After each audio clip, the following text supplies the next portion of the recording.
At 6, with a deadly midair collision near Washington, D.C., we're now learning more about the Georgia connection of at least 2 of the victims tonight as the NTSB continues its investigation. Yeah, officials confirming today that there are no survivors from this crash. Let's take a live look right now at the crash site where crews have recovered dozens of bodies from the water.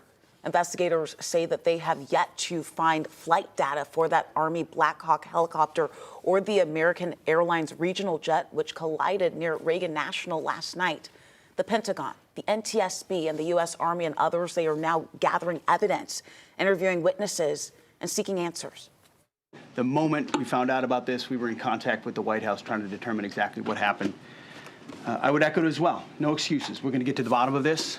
And tonight, we know the first officer of that American Airlines jet, Sam Lilly, attended high school in Richmond Hill. This is right near Savannah, and graduated from Georgia Southern University. His father tells our sister station there that he was so proud when his son became a pilot, and now his heart is breaking. And we're also learning that the crew chief on that Blackhawk helicopter was Ryan O'Hara. He's an alum of Parkview High School in Gwinnett County and was a member of the school's junior ROTC program. And he leaves behind a wife and a 1-year-old son. Governor Brian Kemp sending condolences to both of those families tonight. He said in a statement, quote, "Both of these young Georgians shared a passion for flight and for serving others, and this terrible tragedy is that much more difficult knowing their lives were unexpectedly cut short." American figure skaters, coaches, and family members who had been at the camp in Wichita, Kansas, were among those aboard the passenger jet, along with figure skaters from Russia. That's right. And our 11 Alive's Erica Murphy, she is speaking to a local coach who knew some of these victims. I try to stay professional as maximum as I can right now, to keep myself in good shape, but inside of my heart, inside of my soul, everything is like empty. Andrei Kifarenko says he woke up to a text from a parent in Washington, D.C. Thursday morning that he couldn't believe. When I got this message 4 o'clock in the morning from one of the parents from D.C. area, and she sent me a list like people on the plane was crashed. Kifarenko knew many of the coaches who died and some of the skaters and their families. He was in D.C. earlier this month, prepping them for the National Development Camp they were returning from in Wichita, Kansas. And I did help some of the skaters be ready for that camp. And I met their parents, especially that family, which I'll show you list. And I just cannot believe it, like they don't exist anymore. Kifarenko shares that none of the people he's affiliated with here in Georgia were in that plane, but the young people who lost their lives will undoubtedly be missed in the ice skating community. Reporting from Alpharetta, Erica Murphy, 11 Alive News. Let's bring it back here at home and take a live look at Atlanta's airport right now. President Trump saying people across the country should not hesitate to fly because of this tragedy in D.C. And we do know that disruptions at Hartsfield-Jackson were minimal today. 11 Alive's Grace King continuing our coverage from the airport tonight. Grace, how are things looking at this hour? Well, aside from those early cancellations to and from DCA, the airport feels pretty normal. You can see passengers walking around, getting in security lines, picking up their bags. What happened in Washington is terrifying, but rare. That rare part is bringing comfort to travelers and their loved ones. At the world's busiest airport, the air feels a bit heavier as the deadly crash in Washington lingers in Vera Clark's mind. And it's just heartbreaking with the news of last evening. And all we can do is pray and understand that we aren't in control. We didn't write the book, we're just living out the chapters.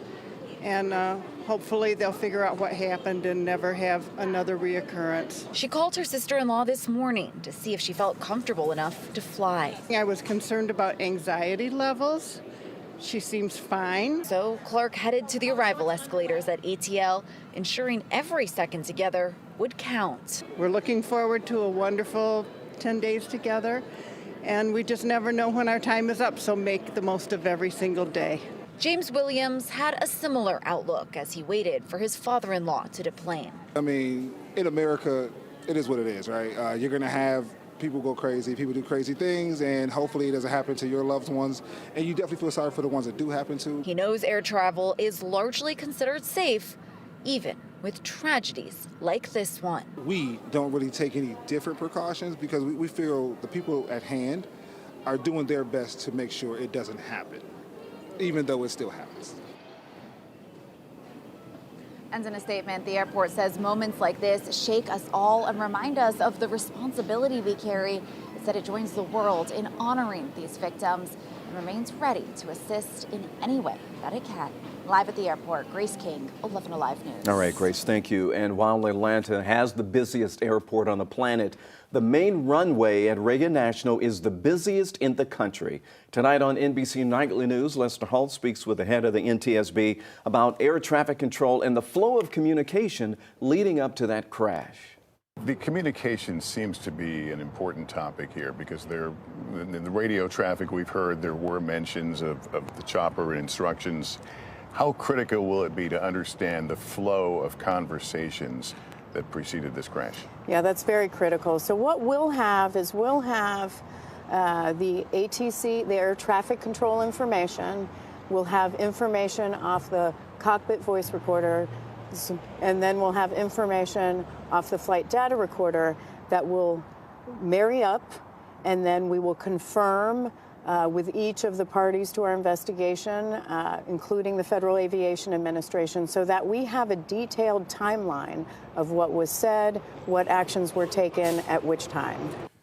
We're going to have much more of that interview tonight at 6:30, right after our newscast.